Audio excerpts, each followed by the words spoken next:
एशियाई महाद्वीप में सत्ता परिवर्तन का दौर चल रहा है, जहां कहीं किसी देश में लोकतांत्रिक नेता का तख्ता पलट हो रहा है, तो कहीं विद्रोही तानाशाह को खदेड़ रहे हैं। कहीं अपनी संप्रभुता बचाने के लिए युद्ध हो रहा है, तो कहीं सत्ता हासिल करने के लिए लड़ाई। एशियाई महाद्वीप में एक ऐसा ही देश है दक्षिण कोरिया, जहां राजनीतिक संकट बना हुआ है। इस देश में 2 हफ्तों के भीतर अपने राष्ट्रपति के खिलाफ अभियोग प्रस्ताव पारित किया है। इसके बाद से दक्षिण कोरिया में सत्ता संकट गहरा गया है। दक्षिण कोरिया में राष्ट्रपति के खिलाफ महाभियोग प्रस्ताव क्यों लाया गया? 2 सप्ताह में देश कार्यवाहक राष्ट्रपति को हटाने की क्या जरूरत आन पड़ी? आइए इसको समझते हैं।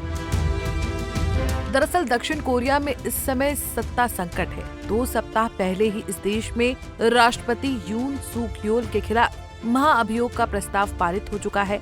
इसके बाद उनको पद से हटा दिया गया था। उनके खिलाफ 204 वोट पड़े, जबकि उनके समर्थन में सिर्फ 85 वोट डाले गए। संसद में राष्ट्रपति के खिलाफ महाभियोग प्रस्ताव पारित होने के बाद उनकी शक्तियां तत्काल रूप से निलंबित हो गयीं। इसके बाद प्रधानमंत्री हान डक-सू कार्यवाहक राष्ट्रपति के रूप में काम कर रहे हैं। डेमोक्रेटिक पार्टी ने दक्षिण कोरिया के कार्यवाहक राष्ट्रपति हान डक-सू के खिलाफ महाभियोग प्रस्ताव पेश किया है। अब संसद में कार्यवाहक राष्ट्रपति हान डक-सू के खिलाफ भी महाभियोग प्रस्ताव पारित हुआ है। हैरानी की बात यह है कि डक-सू ने ये कार्यभार 2 सप्ताह पूर्व ही संभाला था। बता दें कि कार्यवाहक राष्ट्रपति हान डक-सू के खिलाफ 192 सांसदों ने शुक्रवार को महाभियोग चलाने के लिए मतदान किया। संसद ने राष्ट्रपति यून सूक योल के खिलाफ महाभियोग चलाने के 2 सप्ताह बाद ये फैसला लिया है। दक्षिण कोरिया की राजनीति में ये पहली बार हुआ है जब 2 सप्ताह से भी कम समय में किसी राष्ट्राध्यक्ष के खिलाफ दूसरी बार महाभियोग चलाया गया, जिसे दक्षिण कोरिया की राजनीति के लिए गहरा संकट माना जा रहा है।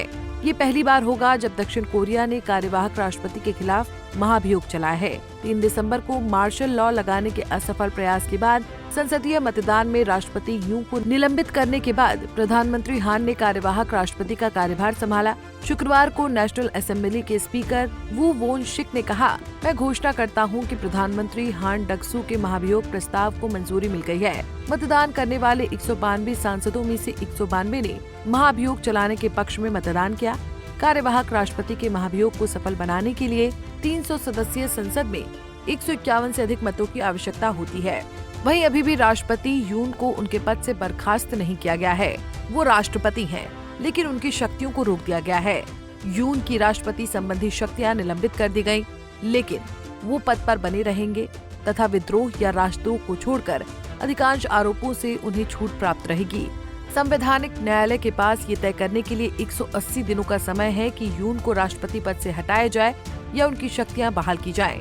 यदि उन्हें पद से हटा दिया जाता है तो उनके उत्तराधिकारी को चुनने के लिए 60 दिनों के भीतर राष्ट्रीय चुनाव कराना होता है। आइए समझते हैं दक्षिण कोरिया की राजनीति को।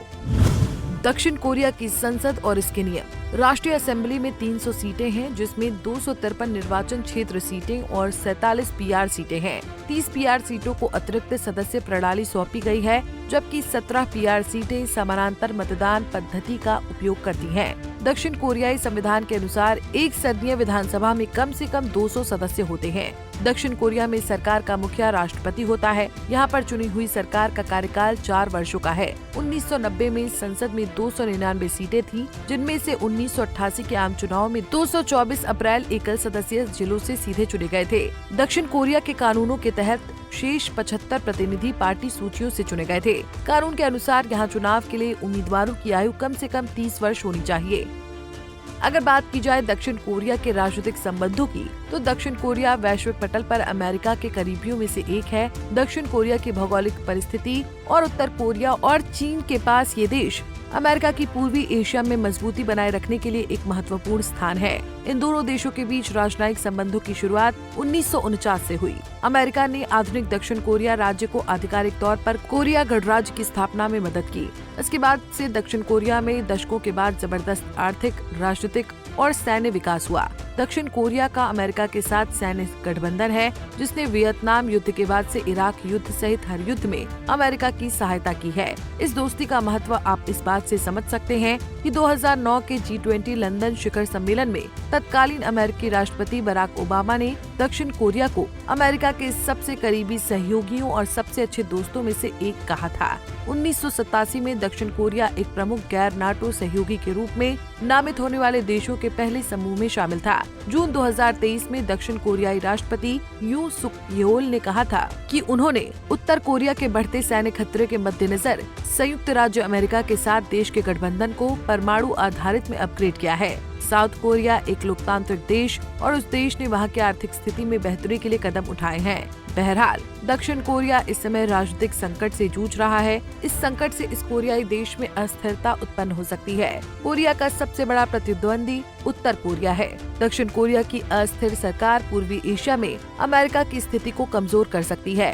आने वाले दिनों में दक्षिण कोरिया की राजनीति किस तरह बदलती है, इस पर सबकी नजर बनी रहेगी। Bureau report, Punjab Kesari TV. हमसे जुड़े रहने के लिए हमारे YouTube चैनल को सब्सक्राइब करें और नई वीडियो की नोटिफिकेशन के लिए बेल आइकॉन को दबाएं।